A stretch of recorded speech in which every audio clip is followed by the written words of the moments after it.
계양구가 최근 도로와 인도 위에 아무렇게나 세워놓은 전동 킥보드들을 과태료 부과 대상 무단 적치물로 보고 400여 대를 수거했습니다. 보행자와 교통 안전 때문인데 단속 근거 논란이 남아 있습니다. 최근 문화재청이 미쓰비시 줄사택을 보존할 것을 인천시와 부평구에 권고했는데요. 어떻게 보존할 수 있을지 시민과 전문가의 의견을 들어봤습니다. 인천 녹색연합이 지난 10월 30일과 31일 인천 앞바다에서 수거한 해양 쓰레기 7톤을 인천해수청이 치우지 않는다며 해수청 앞마당에 옮겨놓았습니다.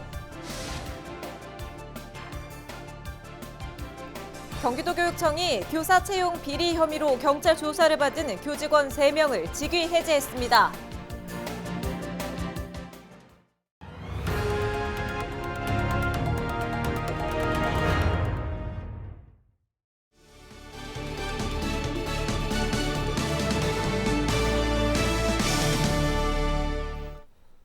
여러분 안녕하십니까? 헬로티비 뉴스입니다. 요즘 계양구에서는 인도에 세워진 공유 전동 킥보드를 찾아보기가 쉽지 않습니다. 계양구가 보행자의 안전을 위해 인도에 방치된 공유 전동 킥보드를 수거하고 있기 때문인데요. 이렇게 전동 킥보드를 수거하고 나선 건 인천에서 계양구가 유일합니다. 하지만 이로 인한 업체 반발도 예상되는데요. 이런 조치에 법적인 문제는 없는지 확인해봤습니다. 김진재 기자입니다. 전동 킥보드 수백 대가 줄줄이 세워져 있습니다. 업체에 따라 모양은 조금씩 다르지만 모두 공유 전동 킥보드입니다. 계양구는 지난달부터 인도에 세워진 공유 전동 킥보드를 무단 적치물로 분류해 수거하고 있는데요. 이렇게 수거한 공유 전동 킥보드만 400여 대에 달합니다.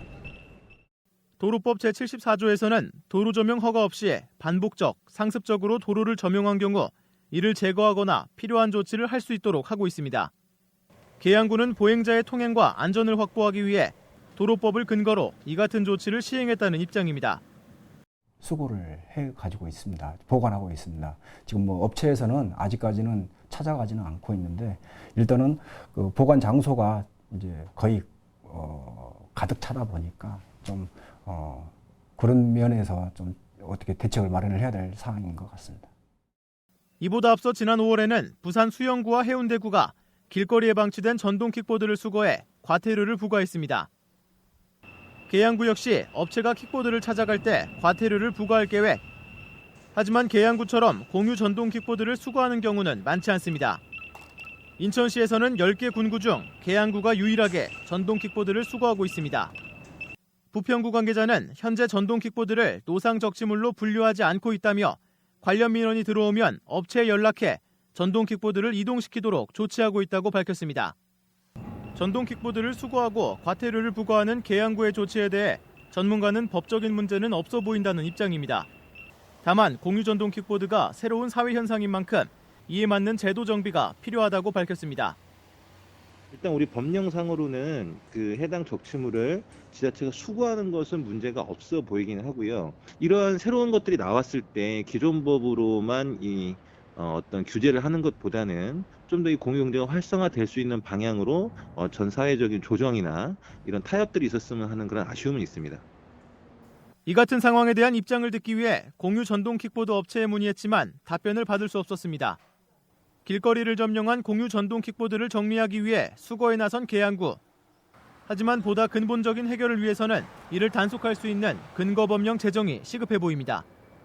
헬로티비 뉴스 김진재입니다.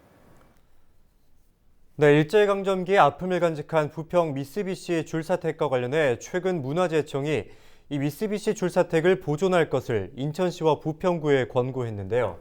미쓰비시 줄사택은 방치된 탓에 많이 훼손됐습니다. 시민과 전문가들은 이곳을 어떻게 후대에 남겨야 한다고 생각하고 있을까요? 이재필 기자가 취재했습니다. 일제강점기 당시 군수물품 제조기지인 조병창이 자리했던 부평구. 한켠에는 강제징용 노동자들이 모여 살았습니다. 일명 미쓰비시 줄사택. 미쓰비시 줄사택은 여전히 부평구에 자리하고 있고 최근 문화재청은 강제징용된 노동자들의 실상을 보여주는 역사의 장소라며 미쓰비시 줄사택을 보존해 후대에 전해줄 것을 부평구와 인천시에 권고했습니다. 한때 1000여 채에 달했던 부평 미쓰비시 줄사택. 지금은 약 6개 동 50여 채만이 남아 있습니다. 하지만 그마저도 관리가 제대로 안 돼 폐허처럼 변해버렸는데요. 망가진 이곳을 지역 주민들은 어떻게 복원해 주길 바라고 있을까요? 보시다시피 이렇게 뭐 주붕도 다 이렇게 낡았고 상당히 위험한 곳이기 때문에 만약에 보존을 하더라도 좀 합리적인 방안이 필요하겠다. 그러니까 리모델링은 더 절대적으로 필요하다 이렇게 생각을 합니다. 여기 있던 주민들이 그 당시에 이제 우리 할아버지 할머니들이 돈을 모아서 독립자금도 지원하고 또 이제 서울의 창천감리교회 청년들이 와서 독립운동을 하려고도 했고 물론 이제 발각이 돼서 안 됐습니다만 그럼 독립운동의 흔적 이런 것들도 좀 부각을 시켜줘야 된다. 그러니까 지역 주민들의 자긍심을 가질 수 있는 부분도 강조를 해줘야지. 피해만 입고 징용만 당했다는 것만 강조하면 주민들 입장에서 상당히 불편할 수밖에 없겠죠. 전문가들은 부산의 소망마을과 소록도의 안내소 등 많이 훼손된 상황에서도 복원된 사례가 다수 있다고 조언했습니다. 특히 부평구가 이미 미쓰비시 줄사택의 기록화 조사를 진행하며 정보를 확보한 만큼 전문가들과 현장 확인을 거쳐 어떻게 복원해 나갈지 진지하게 고민해야 한다고 강조했습니다. 원형이 어느 부분인지 또 원형이 아니더라도 사실은 그 이후에 미군정 이후 이제 에스컴시티 있을 당시 또 이렇게 변형시킨 모습이라든지 그런 것도 중요하니까요. 그 모양 그대로 원형을 복원할 것인지 아니면 일부 변형을 해서 활용을 좀 더 할 수 있게 할 것인지 그런 것들은 추후에 판단해서 얼마든지 가능한 문제라고 생각됩니다. 부평구는 문화재청의 권고 이후 미쓰비시 줄사택의 일부를 허물고 주차장을 조성하려던 계획을 원점으로 되돌렸습니다. 부평구가 우리의 아픈 역사를 가슴에 품고 어떻게 보존해 나갈지 관심이 집중됩니다. 헬로티비 뉴스 이재필입니다. 인천 녹색연합이 인천 앞바다에서 해양 쓰레기 7톤을 수거해 인천 해수청에 전달했습니다. 시민들이 수거해도 치우지 않는다며 직접 화물차에 싣고 온 건데요. 지자체와 시민사회가 협업을 통해 해양 쓰레기 문제를 해결하자고 주문했습니다. 이형구 기자입니다. 화물차에 가득 실린 포대를 바닥에 내립니다. 인천해수청 앞마당에 쌓인 포대는 11개, 약 7톤에 달합니다. 안에는 플라스틱부터 어구까지 바다에 버려진 쓰레기가 가득 차 있습니다. 지난 10월 30일과 31일 이틀간 시민 60여 명이 송도 습지보호구역에서 수거한 겁니다. 앞서 지난 여름에도 시민들이 영종도 해안에서 새 포대를 수거해 모아뒀는데 해수청이 처리하지 않자 이번에는 직접 가지고 온 겁니다. 관계기관에 여러 차례 운반 처리를 요청했지만 한 달이 다 되도록 방치되었다. 그 사이 태풍으로 인해 수거해 놓은 쓰레기는 다시 해양 쓰레기가 되었다. 해양 쓰레기 관련 행정의 현장 모습이었다. 해양 쓰레기, 특히 미세 플라스틱은 해산물 등을 통해 다시 우리 몸속으로 들어옵니다. 환경단체는 관계 당국에 적극적인 대처를 주문합니다. 해양 쓰레기 수거 관련 예산과 인력을 확충하고 시민사회 등과 협업해 문제를 풀자고 제안합니다. 지금 인천시에 해양 쓰레기 관련해서 인천시 예산이 80억 정도 됩니다. 근데 해수부에서 내려준 예산은 거의 없습니다. 내년에 4억을 편성했다라고 하는 게 인천시의 설명입니다. 예산 확충하고 인력 확충해야 된다는 거예요. 인천해수청 관계자는 원래 주민들이 수거한 쓰레기는 신고가 들어오면 즉시 처리하는데 지난 여름 영종도의 경우는 장마 여파로 수거가 미뤄졌다고 해명했습니다. 또 이번에 환경단체가 가져온 쓰레기도 즉시 처리할 예정이라고 덧붙였습니다. BTV 뉴스 이영구입니다.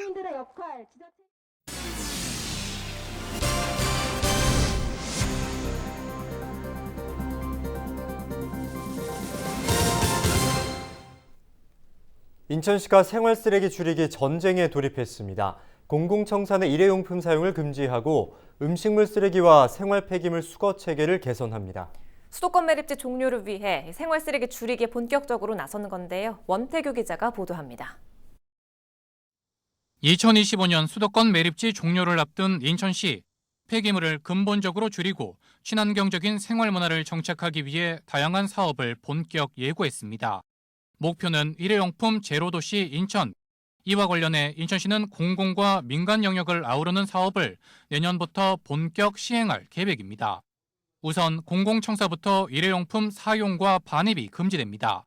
모든 공공기관에 선제적으로 도입하고 2022년부터는 민간 영역으로 확대할 계획입니다. 일회용품 제로 친환경 장례식장 사업이 내년 2월부터 시범 운영에 들어갑니다. 11월 중 관계기관과 관련 협약을 체결하고 친환경 장례 문화 확산에 노력하기로 했습니다. 인천시는 기존의 음식물 쓰레기 수거와 처리 체계도 전환합니다. 현재 687톤인 인천시의 하루 음식물 쓰레기 양을 2025년부터는 하루 655톤으로 줄여나간다는 계획입니다.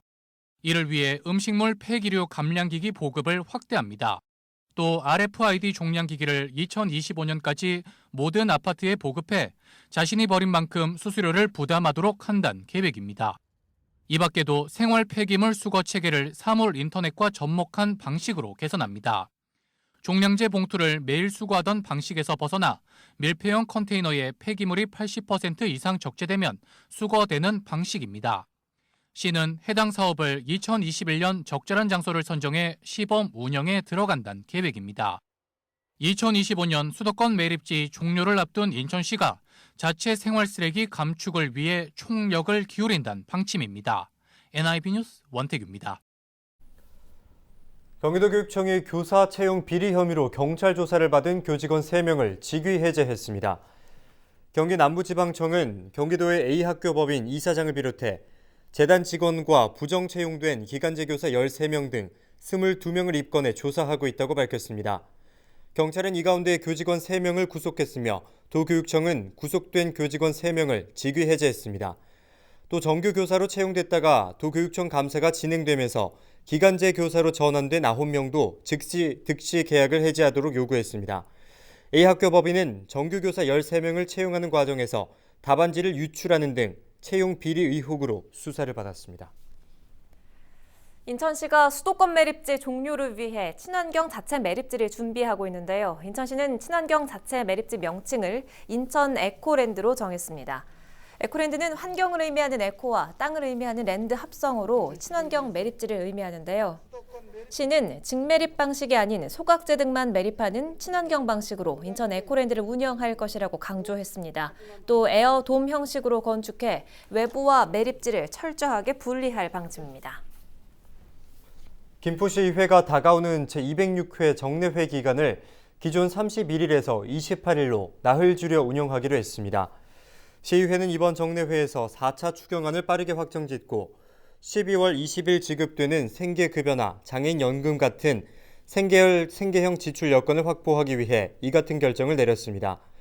한편 김포시의회는 오는 20일부터 정례회를 시작해 올해 4차 추경안과 내년도 본 예산을 심사하고 행정사무감사를 실시합니다.